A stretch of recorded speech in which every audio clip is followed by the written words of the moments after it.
দোয়াটি হলো আল্লাহুম্মা রহামনি ইয়া আরহামার রাহিমিন। দর্শক, এই দোয়াটি প্রথম রমজান থেকে 10 রমজান পর্যন্ত আমাদের সকলকে পাঠ করতে হবে। তাহলে ইনশাআল্লাহ আল্লাহ তাআলার রহমতে আমরা আল্লাহ তাআলার পক্ষ থেকে রহমত পাব, বরকত পাব, আল্লাহর ফজল পাব এবং আল্লাহ পাক রব্বুল আলামিন আমাদেরকে আল্লাহ তাআলার অনুগ্রহ দান করবেন ইনশাআল্লাহ।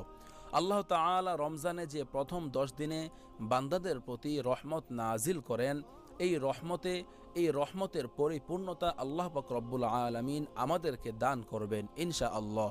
তো দর্শক, আশা করি অবশ্যই এই দোয়াটি প্রথম 10 দিন